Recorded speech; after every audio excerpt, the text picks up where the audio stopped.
संसार का नशा पीने से बेहतर है भगवान के नाम रस का नशा पिया जाए, भगवान की कथा रस का नशा पिया जाए। और मेरे पागलों, याद रखना, जाम शाम को पियोगे सुबह उतर जाएगी। अरे बंदे, राम नाम पीकर तो देख, जिंदगी भर के लिए चढ़ जाएगी। जाम यानी शराब। शराब का ये स्वभाव है, कोई भी नशा हो उसका ये स्वभाव है, वो उतरती जरूर है। नशा उतरता जरूर है, चाहे पद का नशा हो, रूप का नशा हो, या फिर किसी विद्या का नशा हो, उतरता जरूर है। और मेरे पागलों, एक नशा ऐसा है जो उतरता नहीं, चढ़ता है। मीरा को चढ़ा, जिंदगी भर नहीं उतरा। सूरदास को चढ़ा, मीरा को चढ़ा, तो मीरा क्या कहती? महलों में पड़ी बन के मीरा रानी दीवाने कहाने लगी, मीरा रानी दीवाने कहाने लगी। ऐसी लागी लगन मीरा हो गई, वो तो गली गली हरि गुण गाने लगी। ऐसी लागी लगन, ऐसी मीरा को लगन लगी कि मीरा ने फिर कुछ ना देखा, न मर्यादा देखी, न संसार देखा, पति को भी ना देखा। और क्या क्या जतन नहीं किए मीरा को रोकने का। विष का प्याला दिया, अमृत मान करके मीरा पी गई। सूरदास जी के जीवन में भी यही हुआ। क्या क्या नहीं सहा, धक्के सहे, लोगों ने तरह तरह के ताने दिए। सूरदास जी मंदिर जाएं, और मंदिर जाएं तो लोग हंसे, ए बाबा दिखाई नहीं पड़ता, आंखें नहीं, सूरदास है, अंधा है, मंदिर जाकर करेगा क्या? जब दिखाई नहीं पड़ता तो मंदिर में देखा गया, देखेगा क्या? क्या देखोगे? ठाकुर कैसा है, कैसे कपड़े पहन रखे, दिखाई कैसा पड़ता? जब तुम्हें दिखाई ही नहीं देता तो भगवान को क्या देखोगे? सूरदास ने कहा, ए भले आदमी, हमें नहीं भगवान दिखाई पड़ता, ये तो बात ठीक है, पर भगवान को हम तो दिखाई पड़ेंगे। मंदिर जाएंगे, भगवान हमें तो देखेगा। सूरदास पर भी तो कृपा हुई, महावीर पर भी कृपा हुई। महावीर के जीवन में भी यही हुए, कुत्ते छोड़े पीछे से, पत्थर मारे लोगों ने। प्रहलाद के जीवन में भी यही हुआ, पिता ने ही पटका पहाड़ों से, पर्वतों से, अग्नि में डाला, विष का प्याला पिलाया, न जाने क्या क्या नहीं किया।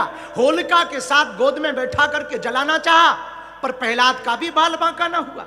तुलसीदास जी का भी तो यही हुआ, कितनी परीक्षाएं नहीं देनी पड़ी। विश्वनाथ जी के मंदिर में रामचरितमानस की भी परीक्षा हुई, फिर भी तुलसीदास जी ने हार ना मानी।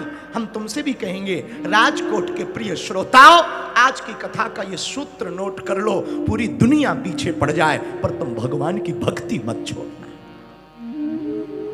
भगवान का भजन मत छोड़ना।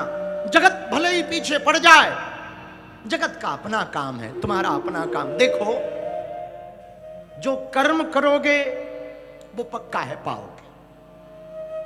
रामचरितमानस में बाबा कहते, काहू न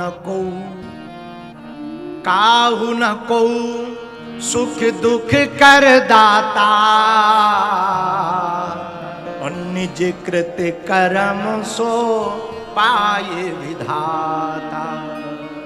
कोई किसी का सुख दुख का दाता नहीं है। यहां जो भी सुख पा रहा उसका कर्म है, जो भी दुख पा रहा उसका कर्म है। कोई ना किसी को सुख दे सकता, न किसी को दुख दे सकता। जो भी पा रहा वो अपने कर्मों से पा रहा। इसलिए गोस्वामी जी ने रामायण में लिखा, कर्म प्रधान विश्व करी राखा, जो जस करहि सो तस फल जाग। जो जैसा कर्म करेगा वो वैसा पाएगा।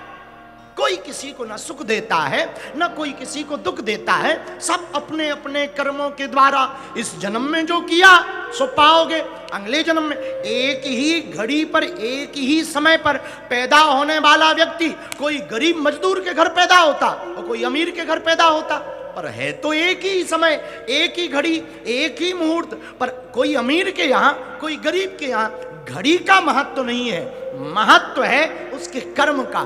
जहां उसने पिछले कर्म छोड़े थे, अगला जन्म उसका वहां हुआ। ऐसे समझो, जो सीए होते हैं या जिनको अकाउंट का बहुत ज्ञान होता है, तो वो क्या करते हैं, जब वो डे का क्लोजिंग करते हैं बैलेंस को, तो जहां क्लोजिंग होती है सुबह से वहीं से ओपनिंग की जाती है, रात को जहां क्लोजिंग की जाती सुबह वहीं से ओपनिंग की जाती है। उतना ही वही खाता उठाया जाता, इतना पेमेंट करना है, इतना पेमेंट वर्तमान में है, कल शाम की क्लोजिंग को मॉर्निंग में ओपनिंग की जाती है। वैसे ही जन्म है, पुरानी क्लोजिंग को नए जन्म पर ओपनिंग की जाती है, कुछ खास नहीं है। इसलिए हम यही कहेंगे, हम लोग ये सोचते हैं कि कोई हमें देख नहीं रहा, सच ये है सबको परमात्मा देख रहा है, सबको भगवान देख रहा। इसलिए बिना विचारे जो करे सो पाछे पछताए, काम बिगाड़े आपनो जग में हो। बिना विचार करके कुछ मत करो, कुछ भी करोगे पाओगे। अग्नि का स्वभाव जानते हैं आप? अग्नि, आग में हाथ आप जानबूझकर डालो या धोखे से डालो या कोई जबरदस्ती डाले, आग का काम क्या है? बोलो बोलो बोलो, आग का काम क्या है? जलाना। बोलो ना, हाँ जी या ना जी? आग का काम क्या है? जलाना। अच्छा, धोखे से हाथ चला जाए तो क्या आग छोड़ देगी? तुम कहो कि वाह वाह वाह, धोखे से गया है, हमको क्यों जला रहे? ऐसा आग मानती है क्या? आग में चाहे धोखे से हाथ डालो या जानबूझ के, आग का काम जलाना। जहर आप धोखे से पियो, जानबूझ के पियो या कोई जबरदस्ती पिलाए, जहर का काम क्या है? क्या काम है? मारना। पॉइजन का काम क्या है? अरे बोलो ना, अरे तो काहे को धीमे बोल रहे, खा पी के नहीं आए हो का? थोड़ा जोर लगा के बोलो। जहर का काम क्या है? मारना। आग का काम जलाना, जहर का काम मारना। वैसे ही भगवान के नाम का काम तारना है। हाँ, जैसे आग का काम जलाना है, जहर का काम मारना है, भगवान के नाम का काम तारना है। अब चाहे जहर धोखे से पियो, जानबूझ के पियो या जबरदस्ती पियो, वैसे ही भगवान का नाम है, चाहे धोखे से लो, जानबूझ के लो या बाबा के चक्कर में लो या पर्ची के चक्कर में लो या घरवाली के चक्कर में लो, हाँ लुगाई के चक्कर में, पर नाम का काम तारना है। और एक बार लिया तो काम हो गया, भला है। हमारे एक संत गाया करते थे, राम राम सब कोई कहे पर दशरथ कहे ना खोए, जो एक बार दशरथ कहे कोट यज्ञ फल होए।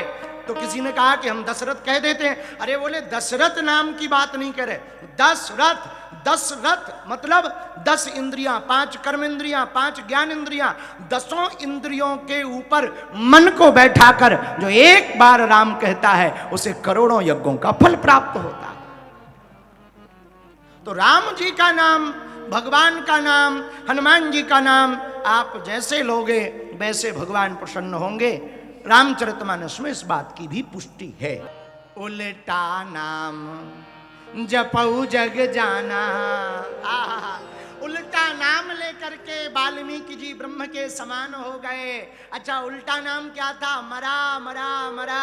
जब मरा मरा कह करके वाल्मीकि जी ब्रह्म के समान हो गए, तो हम लोग तो राम राम कह रहे, हम लोग ब्रह्म के समान नहीं, ब्रह्म ही जैसे हो जाएं, ब्रह्म के चाकर ही हो जाएं।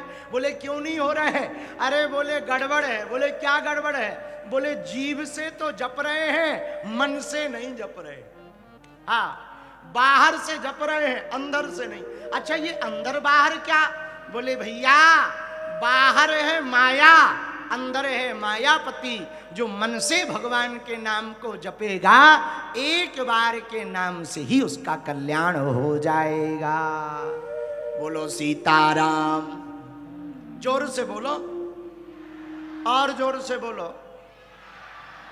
दूसरी बात सुनो, देखो, एक ही साधें, एक ही साधें सब सधें, सब साधें सब जाएं। एक को साधने में सब सध जाएंगे, सबको साधोगे कोई हाथ नहीं आएगा, सब छूट जाएंगे। हम लोग माया को भी साधना चाहते और मायापति को भी साधना चाहते, मतलब दूदू घरवाली रखना चाहे। हाँ, तो काम नहीं बनेगा। बोले क्यों?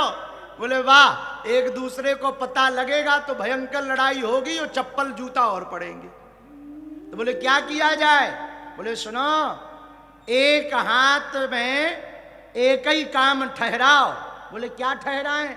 बोले संपूर्ण रूप से भगवान के हो जाओ, बाकी सब भगवान संभाल देंगे, उसकी तुम्हें चिंता करने की आवश्यकता नहीं है। वृंदावन की बात है, भगवान के दो भक्त थे, दोनों बड़े पहुंचे हुए थे, दोनों ही संत थे।